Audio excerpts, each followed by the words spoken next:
Hello, ladies and gentlemen, and welcome to another episode of CookieCast. Today on CookieCast, it's the football podcast. The guys are here, they're talking football. That's basically why you're here. They're talking games gone, games to come, football news, football reviews, just football. It's the football podcast. What could you possibly want more than a load of football? Before we get started, please do consider like, share, subscribe and comment. Leave a review where you can leave a review. The big one. The one that's the best. The one we like the most. Share the podcast. If you know somebody that's into football, send this their way. They will thank you. They will love it. Right. Let's get started. Here we go. This is CookieCast, football podcast.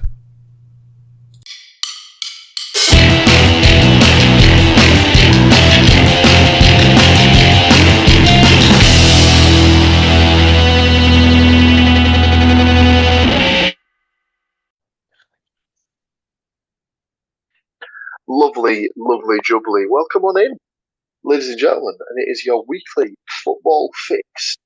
Thomas here at the CookieCast Podcast Network. For those of you watching on YouTube, it's a welcome return for a Nottingham Forest flavoured face. Matthew Moore back on the pod. How are we? Wonderful. When we get to the football, you will know that is a horrendous lie. Obviously, Mr. Woodmansey is also here, but he has always been here. He rarely takes a break. If anything, he should probably put in for some holiday leave at this particular point.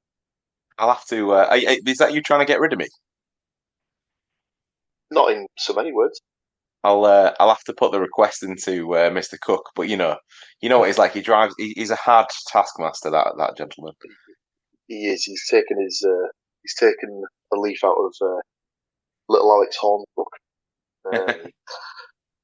So, yes, it's been a couple of weeks since we had some football action.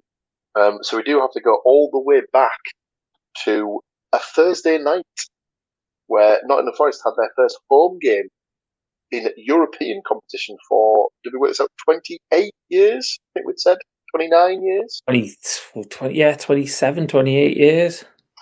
Yeah, where they took on FC Midtjylland. I don't know if they're the Danish champions or if they're the Danish runners-up or cup winners or something, but they find themselves in the Europa League against Nottingham Forest. And this one didn't really go to plan. No. Oh, do you want me to expand on that? Or I mean, big Ange didn't really, so I don't see why you should have to. I don't know. Obviously, there was big hoopla at the start of fire. It's the usual kind of thing, is it? Hoisted by your own petard and all that kind of thing, and you're just fireworks and on a bit more of a WWE style kind of entrance as opposed to a football match, and fair enough. And obviously, the Forza Garibaldi have been doing tifosis at Forest since, I think, even possibly League One days. So that's not nothing new. Fuck knows why they were doing it in the League One days, but fair enough. Trying to bring the club together. But yeah, they did one, and they kind of did a tribute to a Forest fan who kind of apparently went around Europe in a VW camper van, like the year that they won the European Championship, European Cup, and that was very nice. And then it just kind of went tits up from there, really, which has been kind of standard since Ange joined. So within 18 minutes, Forest were 1-0 down. I think it's all the bad stuff that was going on when Cooper was manager. The defending's absolutely shocking. They look absolutely disorientated, and it's not like and it's not. I don't. The problem is, it can't all be laid at Ange Postecoglou's feet, because it was like that when Nuno was there.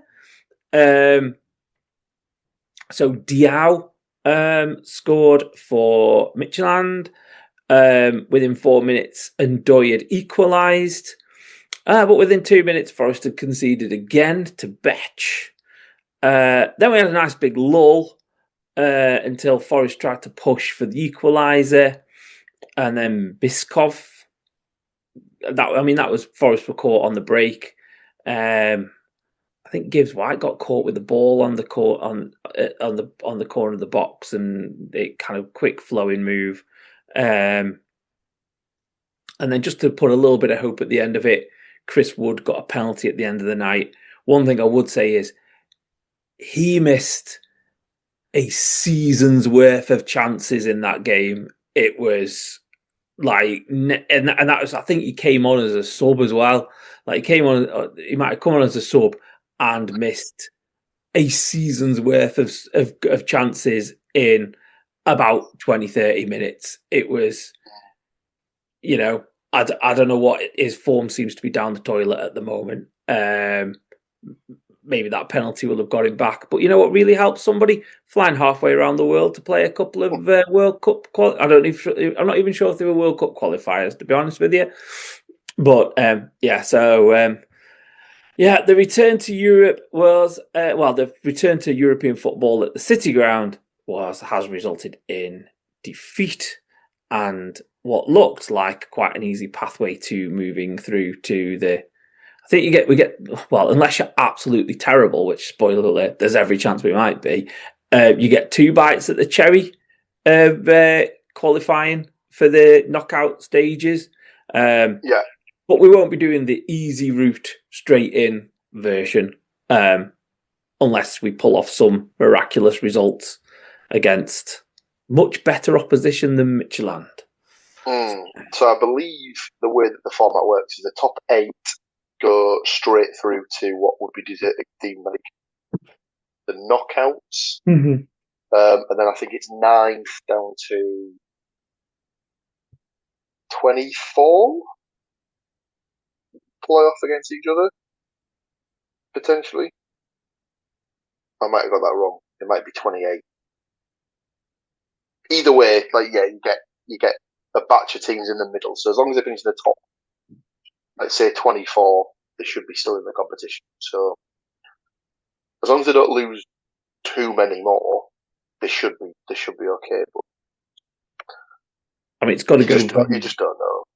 It's got to go really, really wrong for you to miss out. But we're doing that at the moment. It wasn't really much better on the podcast prediction perspective because obviously we all had varying degrees of Forest wins, so no one gets any point for the result.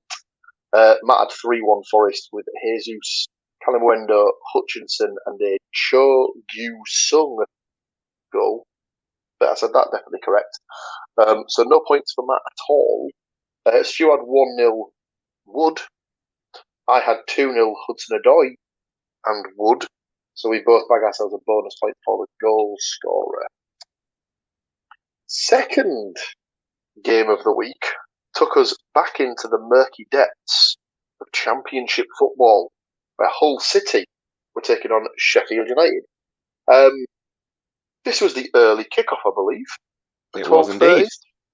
So you'll have had to rouse the troops at an even earlier time than usual for a Saturday afternoon. Mate, that particular Saturday was manic.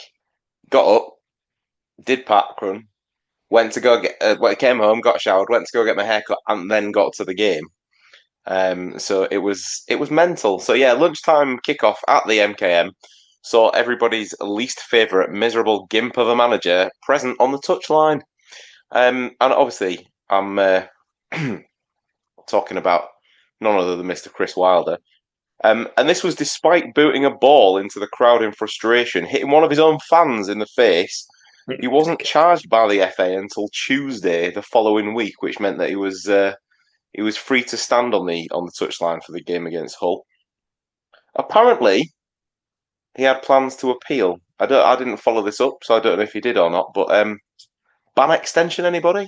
Yes, please, idiot. Anyway.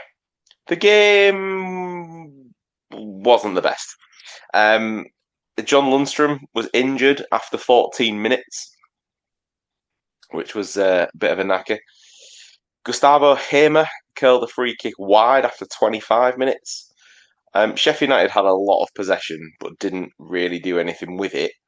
That was until they hit the post. It was a bit of a wake-up call for City, who started to go forward with a little bit more intent and took the lead on 30 minutes. Louis Coyle crossed from the right-hand side, found Akintola at the far post, who chested it down and shot it back across goal. Now, both Akintola and the entire South Stand, me included, were appealing for a penalty as the ball hit a defender's hand, but it actually deflected in, so the ref just clearly thought, nah, sorted. So the goal was given. 1-0 at half-time. Now, I would suggest that Hull have probably been on a lot of people's both teams to score ACCA this season, given us that we seem to go forwards quite well and also seem to let them in. However, the second half was much the same as the first, with Sheffield United with lots and lots of the ball. But Hull defended pretty well. Hull did have early chances. There was a save from McBurney. Akintola had a chance to double his tally for the afternoon, but scuffed it wide. But then it was just a lot of sitting deep and defending, goalmouth scrambles going on. But Sheffield United were absolutely gifted a chance to equalise on 87 minutes when Danny Ings pretty much conned the referee into awarding a spot kick. Semi Ajayi was quite close to him, and I think the very tip of the pin on the end of his boot might just have got the slightest touch on the back of Danny Ings's boot, and Danny Ings went down like, well, a cheap date, shall we say. It wasn't a penalty for me. It was very, very soft.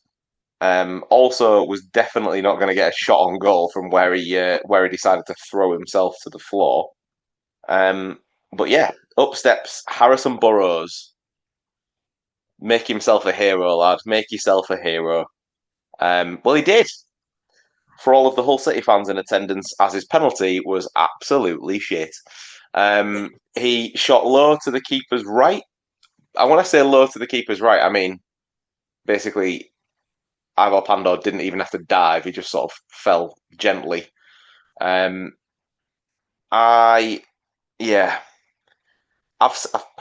definitely seen electrical appliances for cleaning your house with more power than that shot had on it. It was terrible. Really, really terrible. No pace on it. So Pandor saved comfortably. Even had time for a big old cheeky grin for the cameras as he sat there, just wasting a few more valuable seconds before he got to his feet. And the game played out from that point to a 1-0 home win. Very happy. Finally got a clean sheet. And even more happy because Chris Wilder got absolutely nothing. Can I just say as well, you know that there was the whole thing at the end of last season about Ruben Sayers getting sacked from Hull, had got taken on by Sheffield United, had such a delightful start to the season that was sacked after, I think, 6 games, if that. And the Hull City fans in the North Stand next to the away fans proceeded to sing Ruben Sayers' name for a good 20 minutes. It was very, very enjoyable. Laughing away at that one. Just think that, you know what, it is true. Nice guys do indeed finish last. Yes, podcast predictions wise, not a lot of points in this one. Matt had gone for a 1-1 draw. Egan and Campbell, no points. Should have gone for a 2-2 draw. McBurney, Gelhart, Hamer, Campbell, no points. I'd gone for a 2-1 Hull win. But considering that I'd never even heard of Akintola, I definitely didn't have him to score. McBurney, Hadzianetovic, and Hamer were my predictions. So just the 1 point for the Hull win for me. So far, 2 points for me, point for Stu. Matt still to get off the mark. Our third game of the week took us to the South Coast, where Portsmouth were taking on my lot, Middlesbrough. Middlesbrough went into this having relinquished top spot, albeit momentarily, after Coventry City had spanked Sheffield Wednesday for 5 in the other early kick-off on Saturday afternoon. So Borough went into this knowing they would need to take all 3 points to remain top of the table going into the international break. And they didn't start great. They should have found themselves down even earlier than the 23rd minute when a ball made its way into the box. And Connor Chaplin struck low to the keeper's left, and I believe everyone in the stadium thought it was in, including Chaplin. And he had to bury his head in his hands when the ball flashed wide of Solbrin's post to keep it at 0-0. But they didn't have to wait too long for the opening goal to be scored. It was on 23 minutes. The goal scorer, Min Hyok, he found the back of the net. The ball was swung in from the left-hand side. A very, very deep cross, sort of arching away from the keeper. Almost went out of play on the right-hand side, but it was actually put back into the box first time by the guy who'd found himself out on the right-hand side. Came all the way back to the edge of the box where Min Hyok found himself arriving onto the ball, and his first-time effort kind of squirmed under Solbring. Looking back at it, I think Bryn will be disappointed that he didn't do better with the effort, really. It was straight at him. Don't know if he's just caught him off guard, but yeah, wasn't able to get enough on it to keep it out. So Borough went in 1-0 down at half-time with work to do. The highlights that I saw made it look as if Portsmouth were very much the better team in this. Borough didn't really have a strike on target until the second half. The best of which was a flashing effort across the goal from Matt Target that seemed to take a couple of deflections and go wide. Strelech was trying to get on the end of it, but wasn't able to, and the game actually petered out to Middlesbrough's first league loss of the season. So not only did they relinquish top spot momentarily, they did it all together. Find themselves in second now, a point behind Coventry City, now the only undefeated team left in England. It doesn't get much better, podcast predictions wise. There's no one had a Portsmouth win, and no one had Min Hyok as their goal scorer, so no points across the board, sadly. Our final game of the week takes us to Kingston Park in Newcastle, where I believe rugby was on the agenda, as certainly for the first goal that was scored in this game, as the guy who scored it just decided that he was just going to just run into one of the Forest players. It's all right though, because the ref was at least there on the spot to blow for the foul. And no, sorry, the goal seems like it stood, according to my notes.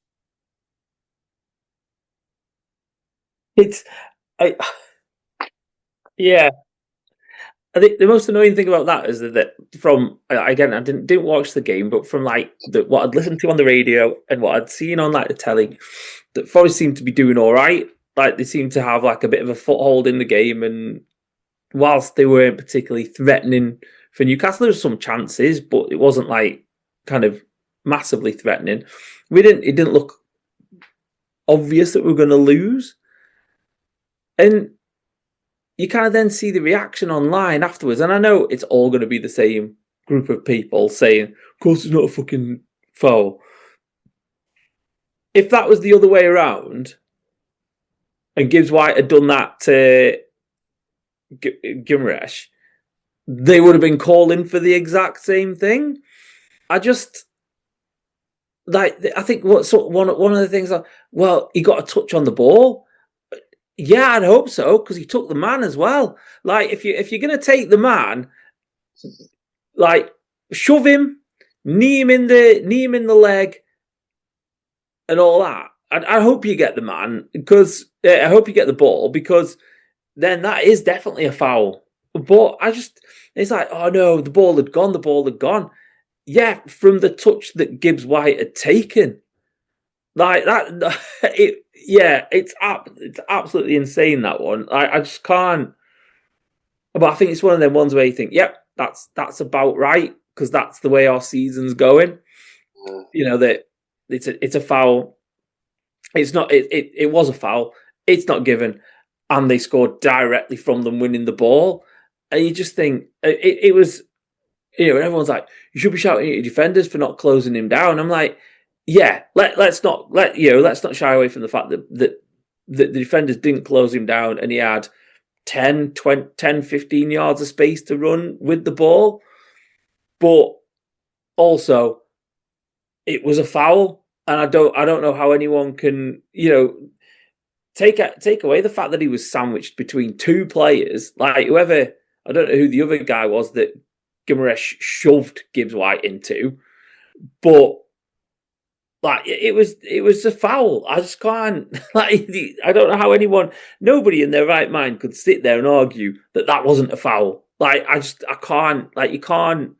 Even the biggest homer. But then obviously I've seen it because I've seen it online constantly. Like, well, not constantly, because after the game happened, I decided to switch that off for a bit. But like, you see it and you see the kind of, they show the clip. Should this have been a foul? No. And then rent to quote Jay fucking Bothroyd's on that ref watch thing on, if anybody wants to laugh or to waste an hour of their morning, is watch Dermot Gallagher sit there and squirm. I mean, it's like original UK version of The Office level of uncomfortable as he tries to squirm his way around terrible refereeing decisions. And then, so he's like, I didn't think it was a foul. And then Jay Bothroyd joins in with, no, I didn't think it was a foul. If that's a foul in football, now then we all need to give up. Well, then we need to give up, Jay, because that's fucking foul, mate. Like, and it's just, there's that. And then you start looking online and it's like, oh, what were Forest playing at corners? I'm like, yeah, they had hold of players at corners. But I'd hate to break it to you, Newcastle fans. Your players do it as well. And they're 20 times as worse as bad with it. Like it's like, is that not like the main part of Dan fucking Burns' game? It's just, I mean, to be honest, at the moment, I don't know why the FA are bothering to kind of even consider it, because it just seems to be corners have just gone back to being the Wild West again. And you can do whatever you want at corners. Stand on the goalkeeper's feet. That's absolutely fine. Grab hold of the goalkeeper as he's trying to go and claim across. That's also fine. Rugby tackle players. But if you're the attacking player, you can rugby tackle the defender to get to the header. But if he dares to kind of give you a little bit back, or you go trick yourself to the ground, Anthony Gordon, twat. Like, it just kind of like, yeah. So obviously that one, I haven't seen. I didn't see the incident that led up to the penalty, but that was a very good penalty. But yeah, 2-0 loss. Yeah. Sorry to bum in. It's one of those ones where Anderson he's completely taken his eye off the situation, hasn't seen that the guy's nipped in, and as he's gone to sort of like play the ball, he just completely booted the guy. It's an absolute stone wall, definite penalty. Can't really argue with it, to be honest with you. But like you said, unfortunately, like as annoying as it is, the penner was an absolute ripper. He couldn't have got it any closer to the underside of the bar to get it sort of like out of the reach of the keeper and stuff like that. As annoying as that is. But yes, sadly, the game did indeed peter out to that 2-0 Newcastle win. Ugh. Never rains but it pours, it would seem, for Mr. Postecoglou. Well, yeah, I mean that's. I mean, who knows what would have happened if Nuno. Yeah, actually, Nuno leaving has absolutely nothing to do with results. It's got everything to do with what he said in the press. Mm. And but I don't know if Forest will be different with him there or not. I mean, the West Ham game was an absolute shambles. But we'll see. Who knows? Sean Dyche up next anyway. Local boy done good. So, predictions-wise, I'd gone for a 2-1 Nottingham Forest away win, and I didn't have Guimaraes or Voltemada as my goal scorers, sadly. So, no points for me. Stuart gone for a 1-1 draw. Again, didn't have Guimaraes or Voltemada as one of his goal scorers. So, no points for him. Mr. Mother had seen the writing on the wall. He went for a 3-1 Newcastle win. Elanga and Wood didn't score, but Guimaraes and Voltemada did indeed score. So he backed himself 3 points for that game. And he didn't score for the first 3 games, but his 3 points from the final game is enough to give him the win for the week. So a little bit of silver lining to that horrendous dark cloud that is constantly over the City ground as it seems. Just a little side note to add to the misery of me of having sat through Portsmouth 1, Middlesbrough 0 in the car on the way back from Hartlepool United 1, York City 2. My first in-person game of the season ended with a Hartlepool defeat to the city that I have to live in and work with a number of York City supporters. So, all in all, that particular weekend can get in the fucking bin. In the bin. So, yes, not ideal. Mr. Moore takes the win for week 8. Week 9 brings with it 1, 2, 3, 4, 5 games.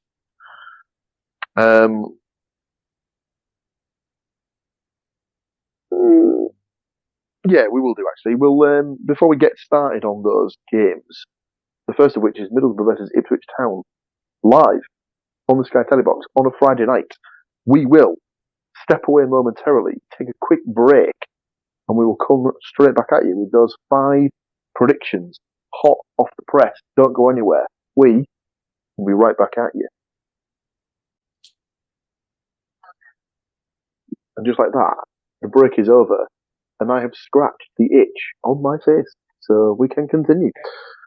So, like we said before the break, week 9 has 5 games to go through, and starts on a Friday evening, where my lot Middlesbrough take on favourites for the championship title, Ipswich Town.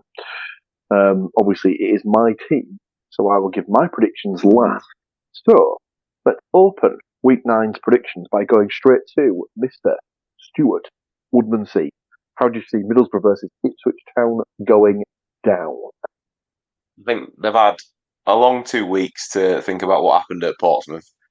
Think they'll want to address that, but I also think that they're going to come up against a side that need to start making some headway in the league, I think. So I have gone and sat squarely on the fence for a 1-1 draw. I've got Sene for Borough and Smodix for Ipswich. Okie dokie. Matt? I've gone similar kind of vein, but a bit more of a barn burner. I've gone for a 2-2 draw with Conway and Whittaker to score. Lol. All right. Well, yeah, it's going to happen at some point. Nope. And Hurst and Smodic for Ipswich. In fairness, Matt's got a chance with Whittaker because it'll be the week that I don't pick him. No, I think I was going to say this to some of my mates who are also, unfortunately, Borough fans. And I think he's going to be one of those players that seems to be dynamite everywhere else, but just doesn't fit at Borough. But when they signed Jordan Rhodes, he did score goals, never once scored at the Riverside. And then I believe the first time he came back with a team to play at the Riverside, he obviously scored. So wouldn't be surprised if Mr. Whittaker just never really gets going in a Borough shirt, sadly. Obviously, I hope that's not the case, as he was my one to watch this season. So that would, of course, be the infamous kiss of death. But Must have been whoa! You're doing the whole. This is what happens on this podcast because Matete anyone. So just keep saying how bad he is, and then he'll score a hat trick this weekend, right? That's how this works. That is exactly how that works. Yes, I'd just like to reiterate, he's wank. He will never account to anything. You're listening, Morgan. I'm slagging you off, son. This is why you don't show me that I'm talking out my ass. I also think there will be goals, but sadly, I do think there will be one more Ipswich goal than Middlesbrough. I think this is going to be our first home defeat of the season. I think Ipswich have sort of hit their stride. Unfortunately for us, I would say that the international break came at the right time, obviously because we'd lost. So give Edwards time to get him on the training pitch, iron out any sort of problems that they might have had in the Portsmouth game. But I just think Ipswich will have too much, and obviously you're both forgetting, lads, that they have an old boy in their ranks. So I've gone for a 2-3 Ipswich win. Gone for Sen and Conway to score, and then of course I've gone for Akpom to score for Ipswich because he hasn't scored for him yet. I've also gone for Philogene and Spodix as my goal scorers. It is live on the TV, so I probably will watch it, and I will be pleasantly surprised if they don't lose. Our second game of the week takes us a Saturday, and is also live on the telly box. This one on BT, or TNT Sports, apologies, where Nottingham Forest will be taking on Chelsea. Sorry, world champions Chelsea FC. I think we're contractually obliged to say that at all times for the next 4 years, apparently. I thought you were going to recite the greatest football chant, longest song it took to construct in the history of all football fans everywhere for a second then. What, Chelsea? Yeah. Chelsea. And rinse and repeat. Yes, it is Nottingham Forest, therefore it is Matthew Moore's team. He will give his prediction last. I'll jump straight in here. Sadly, I don't think it's going to get any easier, Mr. Post. I've gone for a 1-2 over a Chelsea away win. Old boy, Hudson-Odoi to score for Nottingham Forest. Then I've gone for Garnacho and João Pedro to score for Jose. Stu? I'm sorry to report I'm not even quite as optimistic as that in the respect of I pretty much have a carbon copy, but just without the Forest goal. Ooh. I've got a 2-0 Chelsea with Pedro and Garnacho. I did contemplate picking João Pedro and Pedro Neto just to see, but mixed. A little lesser spotted answer smash scorer. João Pedro Neto, lovely. I love it. Excellent. Obviously, fans of Richard Osman's House of Games will be loving that one. Which just leaves us with the main man himself. How do you see it going? Are you in agreement that you're not seeing much positive from this one, or do you think this is the sort of game where he will get his first win? Well, if he doesn't, then he's screwed. Basically, like he's had 2 weeks, with obviously there's been a few players away on the international break. I don't know if obviously Africa was so they've had a couple of weeks with a lot of players still being there. Weirdly, Murillo flew to Marbella for a few days this week. I over the weekend, just little, and definitely on a private jet. So I don't know whose private jet that was. Evangelos, kind of. Whoa. Mr. Marinakis, please. Marinakis. Okay, well, we'll see. I mean, he's got a lot of names at the moment, but we're not quite as polite about it. I've gone for a 3-2 Chelsea win. because I think if he comes out and tries to play like they did against Newcastle, I think they'll just be hell to pay with the Forest fans. I don't know. Who knows what the Forest fans want? But I've gone for double old boy. I've gone Hudson-Odoi and Amari Hutchinson for Forest. He's looked lively the past couple of times he's come on, and then I've gone Fernandez because he seems to be Chelsea's version of Guimaraes. Make of that what you want. And is it Estevao, the Brazilian lad? Yep. And just because he's a twat, and twats seem to score against us at the moment. Can anybody guess what my third one is? Garnacho? Nope. A twat for Chelsea. I mean, there's so many options. Like the biggest twat. Am I being totally dense here? Yeah. I'm going to say it and you're like, oh yeah, Cucurella. Oh, yeah. Oh. Sideshow Bob. I mean, I probably should have used a different word and it would have made it really obvious, but, it's a family show. Yeah, he's a wanker. He can. Even then, you're being too polite. I'm not going to say it. Another one who can get in the fucking bin. Right, so our live TV fixtures for now are done. We move to Saturday 3 p.m. and the West Midlands, where Birmingham City take on Hull City. Mr. Woodmansey's team, he will give his prediction last. Matt, what have you got down for Birmingham versus Hull? Unfortunately, I've gone for a Birmingham win. It's not a good week in my predictions wise. So 2-1 to Birmingham, Stansfield and Fujimoto for Birmingham, and Akintolo, is it for Hull? Yeah, do you know what his first name is? That's going to be something like Dan or something like that. David. David, nearly. So close. Oh, lovely stuff. I've gone for a 1-1 draw here. I don't think Birmingham are anywhere at the level that everyone was hyping them up to be at the start of the season. Their last game, obviously, was against Wrexham in the Hollywood derby that everyone seems to determine it to be. And they can only muster a 1-1 draw. And neither of them looked particularly sort of in the mode. So, I don't think Birmingham are as strong as people are making them out to be. I've gone for Kyogo to score for Birmingham and McBurney to score for Hull. A league top scorer, Ollie McBurney, no less, I dare say. But we'll get to this in a second. But also, he was awarded Player of the Month for September, and we all know what happens there.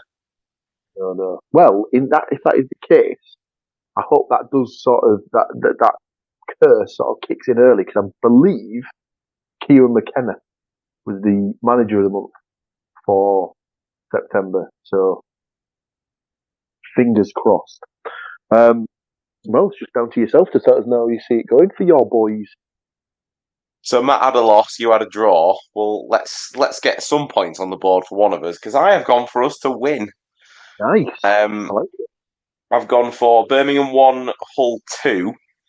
Despite what I just said, I also have McBurney and Gelhardt. And the one for Birmingham I've picked is Damari Gray, because he always bloody scores against us. So why break that habit? Was convinced that you were doing the Matt approach there of picking the guy with the longest or most difficult name in the squad.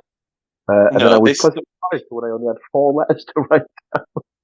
This is me. If you were going to pick anybody from that Birmingham squad, you are not telling me that you the clear favourite was Dykes, surely, but we left that one alone. We'll move on. So our 4th game of the week, and we're back on TV, but this one's a Sky Sports Plus game because it's midweek. It's in the Championship. It's Hull City versus Leicester City. So again, Mr. Woodmansey to go last as his team. I've got a 2-2 draw for this one. Leicester have picked up. They are starting to look decent. but Hull are in a bit of a vein of form, I would say here. So I believe they'll keep that going. 2-2 draw. I've gone for Gabby and Gelhardt to score for Hull. And then for Leicester, I've gone for the Monga and Fatawu double. Lovely stuff. Matt, what do you reckon for Hull versus Leicester? You're on mute, by the way. He's still on mute. He's still on mute. I'll repeat what I said without where you couldn't hear me. I'd also picked up on the fact that Leicester seemed to have a bit of an uptick in form. So unfortunately, I've gone for a Leicester 3-1 win. I've gone Giarbi for Hull. Daka, Decordova, Reed, and Winks. Because when you look at that Leicester squad, it's a good squad for the Championship. I don't know if that's a compliment or not. It's kind of like a half compliment, half kind of bit of a dig at them. Sorry, who was your third scorer? Winks. Winks, that was it. Sorry. It was paid for by all that completely legitimately earned money, wasn't it? So definitely not like that money that existed in between the month where they were not in a league at all, just floating in the football ether. Isn't this just off the back of when they got Uncle Mel to come in and do the books for them for like that year? Just a trip down the M1. Just register yourself from the Premier League, lads, and just wait for a couple of weeks and then register yourself in the Championship. It's fine. Bosh.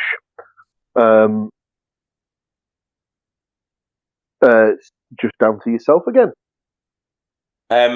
Unfortunately, I have, for the second time on the podcast, predicted a 2-1 away win. The unfortunate side is that we're playing at home this time. So I've gone for Decordova Reed to fill a bit of space in Paul's book. I have gone for Fatawu. And for Hull, I have gone for a returning Liam Miller. Millar. He got some minutes. Got some minutes for Canada this week. Came in as a sub in the second half of the Sheffield United game. So I'm hoping that whilst they don't overdo it, I'm hoping that he'll get a decent appearance, possibly a start, and then maybe brought off second half if he can muster it after his trip around the world. I think he's more likely to feature more heavily in the Leicester game than he is in the Birmingham game, put it that way. Yes, indeed. Nice to see him back. I think there's a decent little player in there, so it'll be good. Seems like a decent bloke as well, actually, to be fair, because I watched an interview that he did ahead of the Canada game. It wasn't anything aimed at Hull fans. It was purely for his home market. And they were asking him about his injury and how he dealt with it and all the rest of it.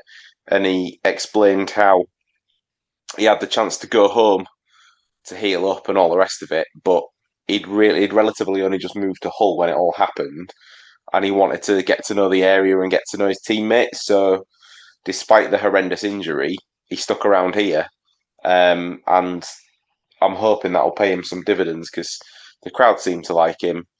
Obviously, most of the team has changed from last season, but he's been here for all of it, even though he's not really been playing. So he's building the relationships, and that's as part of the team, that's kind of what you need, really. So absolutely. So that just leaves us with our final game of the week, and it is also midweek. It is also live on the Sky Telly box. I don't think this one's a plus game. I think this one's actually on like the proper big boy channels. And it's Crisis Club Sheffield Wednesday versus my lot Middlesbrough. Obviously, it's my team, so I will give the last prediction of the week. We'll just go straight back to Mr. Woodmansey. Sheffield Wednesday versus Borough. Have you seen the stuff in the press from the Sheffield side of this equation, by the way? No. So Sheffield, it's been Sheffield Wednesday. I don't know if it's their official fan club or like a fan group, particularly, has called upon everybody, even the season ticket holders, to Sorry, yeah, not attend. So they're saying basically that every single penny spent in the ground is just elongating Chancery's reign of terror.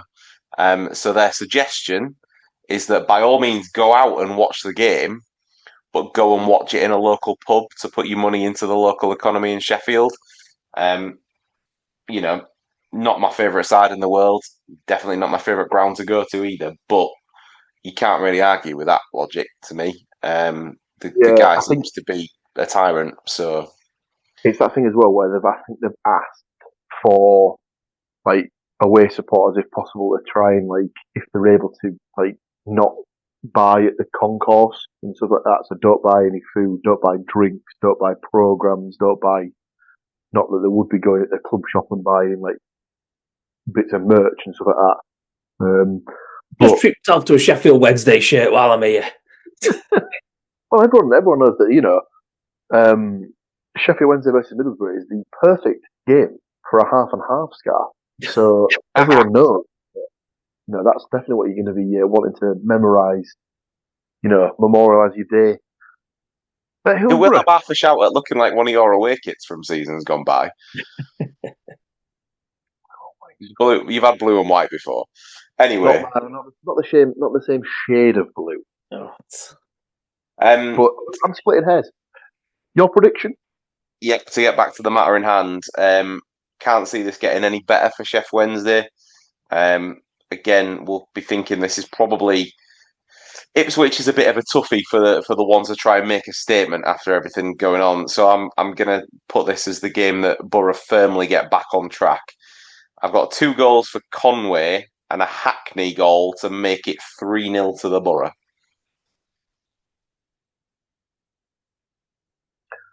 Well, I would snap your hand off for that. Matt?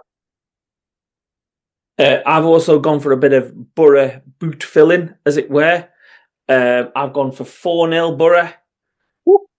With Hackney, Conway, Hanson and Naipan. Hackney, Conway, Hanson, Naipan. Yeah. Loving it. Love it. Excellent. 4-0 and 3-0. Oof.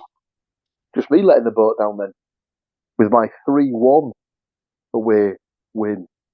Yeah. Don't know why, but they started the season so well from like a defensive perspective. Seem to have taken their eye off it a little bit and they're conceding more chances. So I don't know why, but I just can't see them keeping a clean sheet. So of course I've gone for Barry Bannon to score because who else? But then I've gone for a goal apiece for Conway, Strelech and Hackney. So obviously everyone's fancying Mr. Hackney to pop up from the middle of the park with a goal.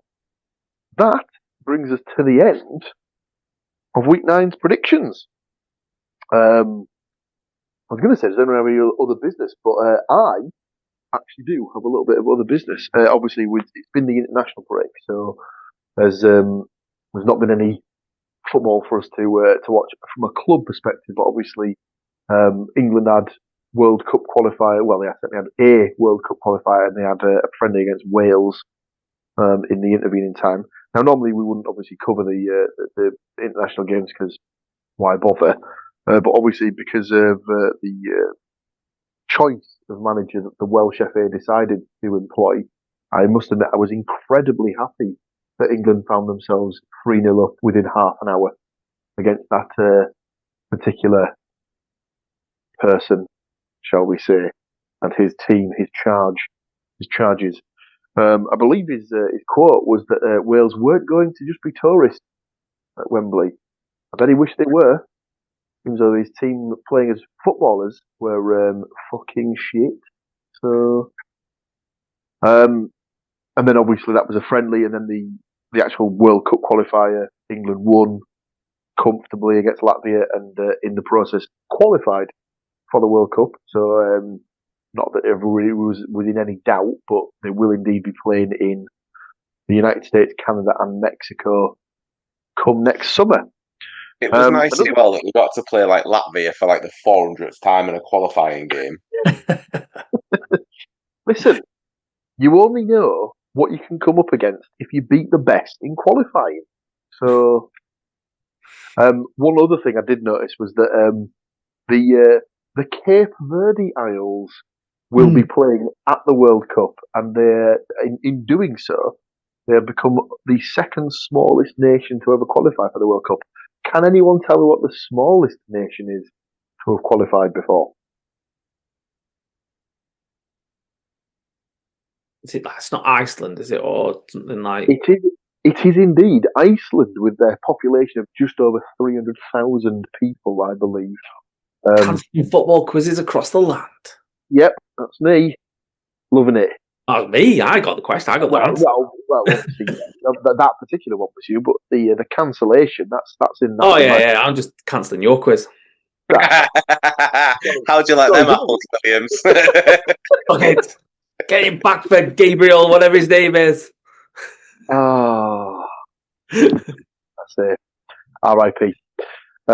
But yes, so I think they put on the BBC that it's like, is it 20-something nations have now qualified? So it's still England are the only European nation that's qualified so far. Because Portugal could have done, but they conceded a late goal against Hungary. So suck it, Ronaldo. But right, as lovely as a story as this is about the Cape Verde Isles qualifying, you know full well if England draw them in the group stages, they will absolutely beat us, because it is that Iceland thing all over again. I don't know. I heard an interview that I believe that he might even be the captain of the Cape Verde Isles did, and he sounded an awful lot like an Irishman to me. So there is a guy who plays for Cape Verde Isles. I believe his dad is from Cape Verde, but his mum is Irish, and I think he plays for Shamrock Rovers. But yeah, fair play to him. Like, obviously, like there's a lot of teams in Africa. They seem to have like a really convoluted qualification like system as well. It's like 2 or 3 group stages. For a while, I think they were also like doing it that it ran concurrently with qualifying for like the next round of the African Cup of Nations as well. So it was like a double thing. They might have changed it now, but that was certainly the case a couple of years ago. So yes,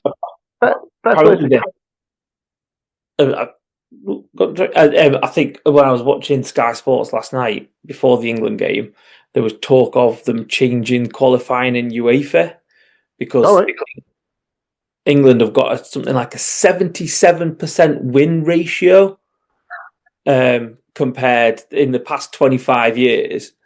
They've only lost 7 games in qualifiers in that time as well. And it's like, so they're like, yeah, it's absolutely pointless because the same teams. And you kind of think, yeah, and like trying to streamline it a bit so we don't end up with these like constant, because there's another international break coming soon, isn't there? I'm pretty sure there's one at the end of November. Yeah. That's obviously sort of like finish off the rest of the qualifiers that sort of get to the point where everyone knows who's in and who goes into the playoffs and stuff like that. I think the playoffs will be February time. Somewhere. Wasn't the talk of you saying about the streamlining, but then wasn't the thing that you sent to the group as well, Matt, about next October could be a 3-week international break? Yeah. Oh, it's not could. That is agreed. That is the change that's coming in. So, yeah, no, not sure how that's going to go down.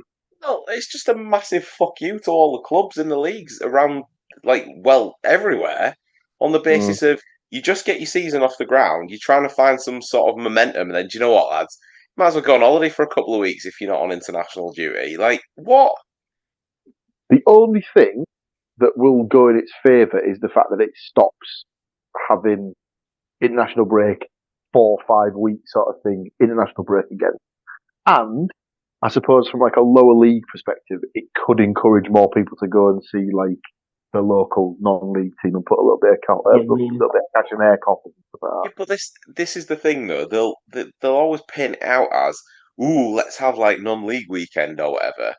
But you only see that promoted to me, at football. Like I've seen that in the programs at City when it's been like, oh, international break's coming up, go and see so and so. It's never anywhere else. So, firstly, only the people who are buying the programs at a championship club or above will have seen the advert, which is a real like niche market. Like, I think the FA need to do a little bit more for that. Yeah, I would agree on that one.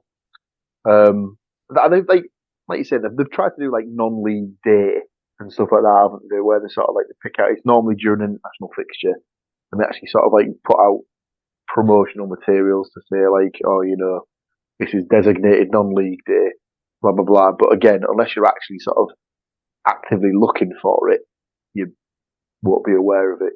And if it's on something like Sky Sports, it's generally something. It's really condescending and kind of really like talk you down to like, oh, do you want to go to your local non-league team? They've only got one stand, like go in there.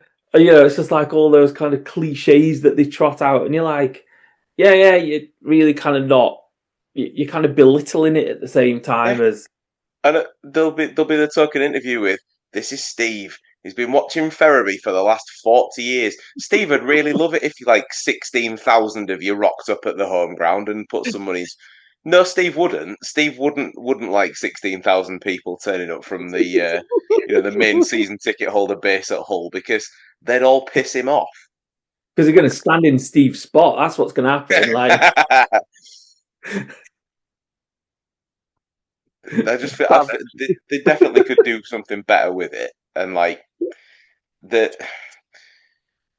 is there sort of an argument for would they even compensate teams lower down the league to try, or give them a bit of a financial incentive to sort of do their own advertising and that kind of stuff to get people through the door?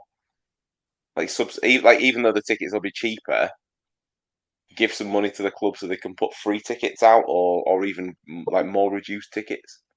They've certainly done certain things like that for the borough. So I think certainly for the women's team, if you had a season ticket for the borough, if you brought your season ticket with you could go watch the women's team for free. And I think they were potentially doing that as well for, it might have been like Thornaby or Redcar or something like that. There was certainly a thing where if you held a season ticket, you could get into the game for free. So they do put that on quite often and stuff like that. So that is something that could be sort of blanket put across the board. And I think a lot of people would get on board with it.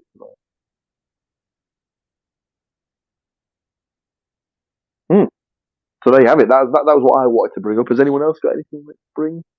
No. In that case, all that's left us to do is thank these two gentlemen and that wonderful dog right there for joining us this week to go through their ups and downs of their team. Though I'm sure we'll all be here again next week to go through all those results and bring you some more fantastic predictions. Until then, thank you very much, as always, for listening, for watching. If this is your first time here, thank you very much. It's not just us. We have other things on the podcast network. There's American football that myself and Mr. Cook do each week. There's a Formula One podcast that comes out during the course of the season. We, of course, do a wrestling podcast once a month where we talk about the latest premium live event that's ongoing, do some predictions. And then, of course, Mr. Cook has his Darkest Timeline podcast where he just likes to unload everything that's going on in his brain. Yes, well worth a listen. If you liked what you heard today, maybe give us a little like and follow on the channel. And we will be back in a week's time. Until then, catty bye from us. So there we go. What do you think's that? Another one done, another one gone. Games gone, games to come. That's how it works, and that's why we're here. Big thank you for watching, big thank you for listening, big thank you for being here. Before you leave us, if you want to be more of a part of this, So only a few button clicks and you could be part of the crew. Like, share, subscribe, comment, leave a review, leave a comment. Tell us who your team is, tell us who you're rooting for, all of that good stuff. Check out the website, thecookiecast.com. There we have social media links and an email button. And that way you can get in touch with these guys, get in touch with anybody and just say, hi. Or, other things. Right, that's it for this one. Till next time, I'm going to say bye, and I'll see you then. Thank you for listening to these grumpy old men talk about football. If you've enjoyed this episode, please like, share and subscribe.